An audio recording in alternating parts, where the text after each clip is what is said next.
அந்த சுக்கலாச்சாரி ஆனவன் கருவண்டாக உருவெடுத்து அந்த துவாரின் வழி ஆட்சிக்கலாம். அந்த துவாரத்தின் வழி ஆட்சிக்கலாம். ஜலமானது கீழே வரல. இல்ல. ஆமா.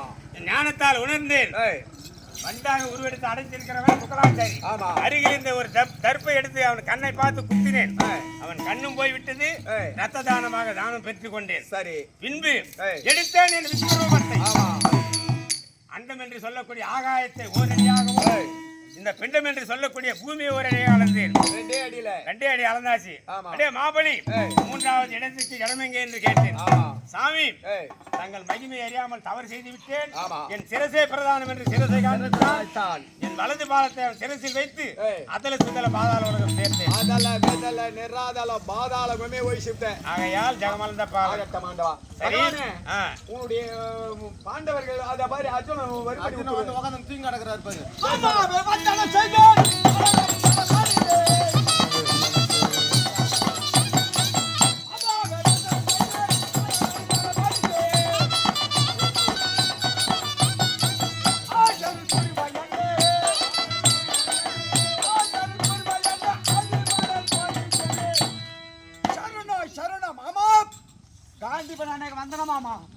வனத்தை எரித்தவனே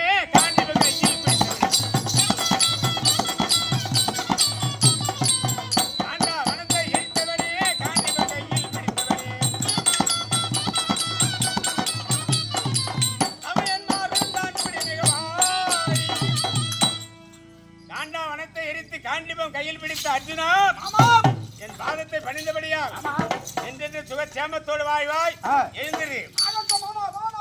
அர்ஜுனா, இன்று உன்னை அழைத்த காரணம் என்ன தெரியுமா? என்றைய தினம் கண்ணா வர வேண்டும், ஆமா கோவிந்தா வர வேண்டும் என்று அழைத்ததென்ன சொல்லையா?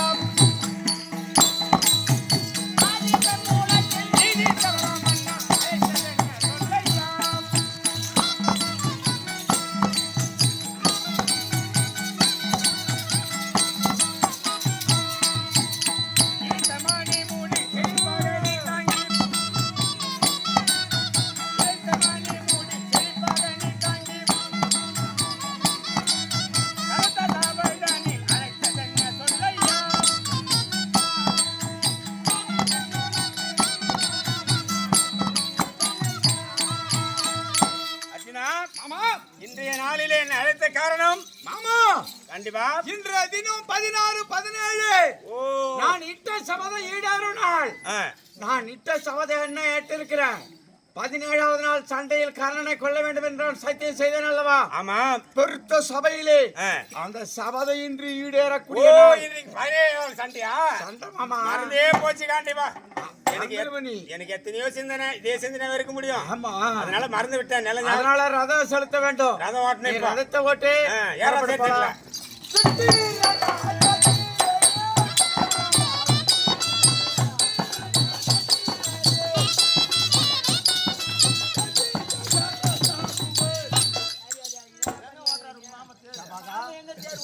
சரி ஓட்டல. மாமா ஒண்ணு ஓட்டல. அந்த பக்கம் ஆடுகிட்டு ஓய்ஞ்சு போயிடுன்னு பாக்குறாரு. எனக்கு தெரியல. மாமா ஆடு ஓய்ஞ்சு போயிடுன்னு பாக்குறாரு. யோ மாமா சாமி, இதே மாதவா என்ன பண்ற? ரதம் ஓட்டுறேன். உங்க மச்சாங்க கிடையாது. நீ எங்க ரத்தம் ஓட்டுற? ரதம் பின்னாடி வரல. யோ சுத்துல, யோ மனாகுல, யோ பேக்குவ, யோ மரங்கால. காட்டுல எப்படி ஆடு மாடா கூட சுத்தறியோ அந்த புத்திக்கு காட்டுற பத்தியா? அர்ஜுனா, ரதம் ஓட்டல. எங்க ஓட்டுற? நான் ரதம் ஓட்டேன். பின்னா பண்ணிடலாம். யோ உன் சுத்தல் புத்தி எங்க போய் சுத்துற பாரு. நீ அங்க போய் சுத்திங்க என்ன?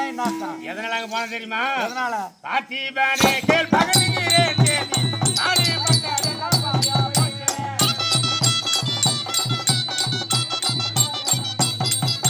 பார்த்திபனே கேள் பகலுகிறேன் பாயா போச்சே.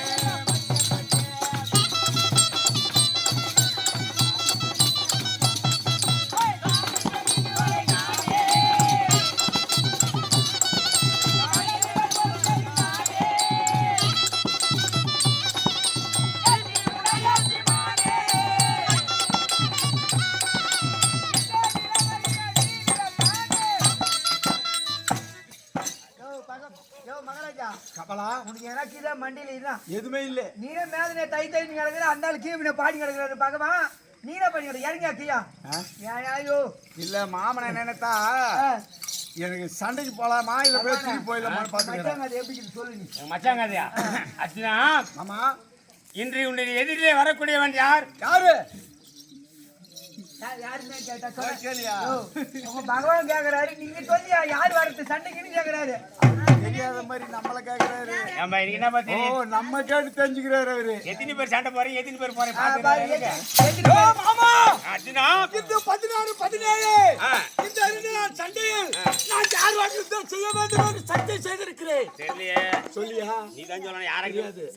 உனக்கு தெரியாது ஐயா சரி பகவானா கர்ணன்! பகவானா இல்லையா பகவானா உங்களை நீங்க விட்டுரு என்னைக்கு காப்பாத்துனேன் அந்த 14 நாளிலே தானே